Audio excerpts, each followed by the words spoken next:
Assalamualaikum warahmatullahi wabarakatuh. Kembali lagi di channel Garden Coach. Mudah-mudahan teman-teman semua dalam kondisi sehat dan tetap semangat untuk merawat anggrek-anggrek kesayangan. Bagi teman-teman yang baru nonton video saya ucapkan selamat datang. Mudah-mudahan setiap video yang saya share nanti bisa bermanfaat dan menambah inspirasi bagi teman-teman yang suka dengan tanaman hias, pada khususnya tanaman anggrek. Baik teman-teman, bagi para pecinta tanaman ya, bagi para penghobi tanaman, merawat tanaman dari kecil ya, dari bibit sampai ia menjadi dewasa, keberhasilan itu merupakan kebanggaan tersendiri ya bagi para pecinta tanaman ya, termasuk saya sendiri ya yang suka dengan tanaman hias, yakni tanaman anggrek. Nah, pada video kali ini kita akan sedikit membahas ya bagaimana caranya supaya tanaman yang kita tanam dari bibit itu bisa berhasil ya, bisa dikatakan berhasil ya, bisa tumbuh secara maksimal dan menghindari kematian ya, karena proses ini merupakan proses yang sangat rawan ya teman-teman. Dan bagi kebanyakan orang ya, proses ini menanam bibit ini merupakan proses yang sangat sulit ya. Namun proses ini juga bisa dikatakan tidak hal yang mustahil ya, bukan hal yang mustahil. Maka dari itu pada kesempatan kali ini saya akan berbagi tips bagi teman-teman yang mau menanam anggrek dari botolan ya. Nah, dari botolan seperti ini sering banget banyak sekali yang gagal ya untuk menanam bibit botol seperti ini. Nah, ini bibitnya. Ini yang nanti kita akan tanam menjadi seperti ini. Nah, teman-teman itu perlu perhatikan ya, ada beberapa hal yang perlu diperhatikan. Itu yang pertama, pemilihan bibit teman-teman. Pertama, pemilihan bibit.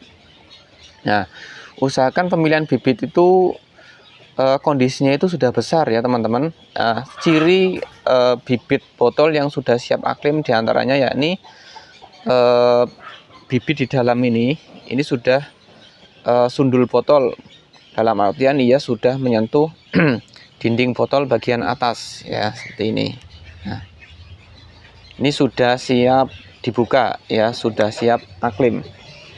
Itu yang pertama. Kemudian yang kedua, pemilihan media ya.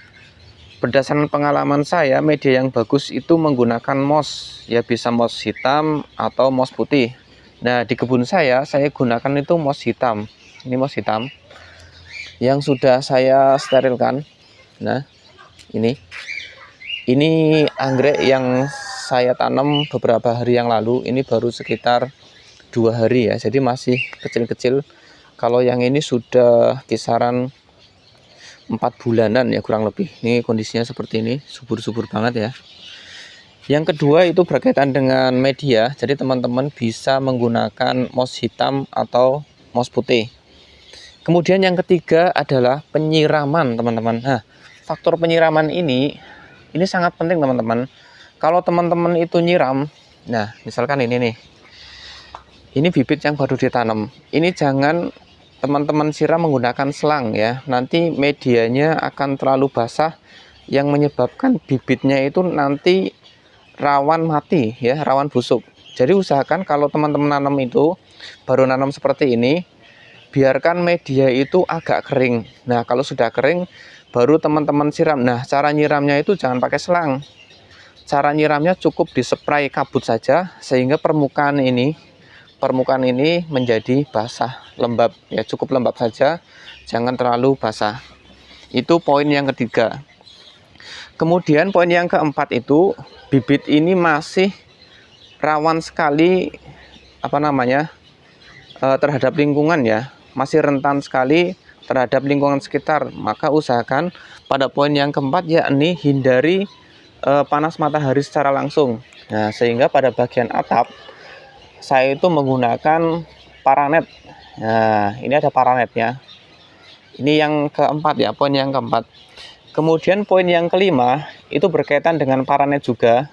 Ini hindari bibit dari air hujan ya, sehingga di atas itu saya menggunakan plastik UV sehingga tanaman yang berada di bawahnya itu bisa terlindung dari air hujan. Itu poin yang kelima.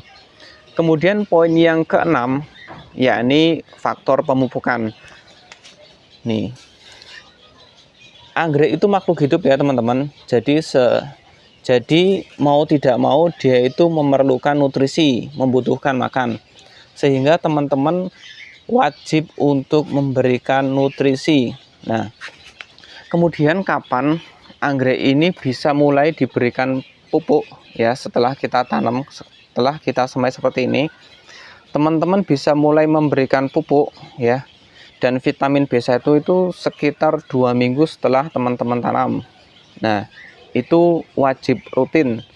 1 minggu itu pengaplikasiannya 2 kali ya. Teman-teman bisa menggunakan pupuk daun ya, banyak sekali mereknya, ada Gaviota, kemudian ada Gandasil dan lain-lain. Nah, kalau di kebun saya gunakan itu pupuk Gaviota yang pertumbuhan ya teman-teman. Nah, seperti itu teman-teman. Nah, nanti kemudian ya seperti ini hasilnya teman-teman. Ini sekisaran 4 bulan, jadi tanamannya bisa subur-subur banget. Nah, itu karena ada 6 faktor tadi yang yang saya lakukan ya. Oh ya, terakhir itu teman-teman itu kalau mau nanam usahakan menggunakan tempat yang kecil ya teman-teman. Bisa try-semai seperti ini, atau bisa juga teman-teman menggunakan soft pot yang kecil ya, seperti ini teman-teman. Bentar. Nah, ini seperti ini, bisa langsung pakai soft pot seperti ini teman-teman, yang paling kecil ini ukurannya. Tapi kalau saya lebih suka menggunakan tray seperti ini karena hemat biaya dan hemat tempat ya. Jadi tempatnya itu kecil, membutuhkan media yang sedikit ya, jangan terlalu banyak, karena semakin sempit tempat dan semakin sedikit media yang kita gunakan, itu juga faktor penting dalam keberhasilan kita dalam menanam bibit anggrek ya. Seperti itu ya teman-teman. Jadi ada 6 faktor, ada 7 ya faktor yang perlu teman-teman perhatikan, yakni pemilihan bibit, yang kedua media tanam yang dipakai, kemudian yang ketiga penyiraman, yang keempat hindari panas matahari secara langsung, kemudian yang kelima hindari terkena air hujan secara langsung, yang keenam pemupukan secara rutin, dan yang ketujuh tadi yakni gunakan tempat yang sesuai. Baik teman-teman, demikian tips untuk menanam bibit botol dari Garden Coast. Mudah-mudahan bermanfaat. Salam anggrek dari Jogja. Assalamualaikum warahmatullahi wabarakatuh.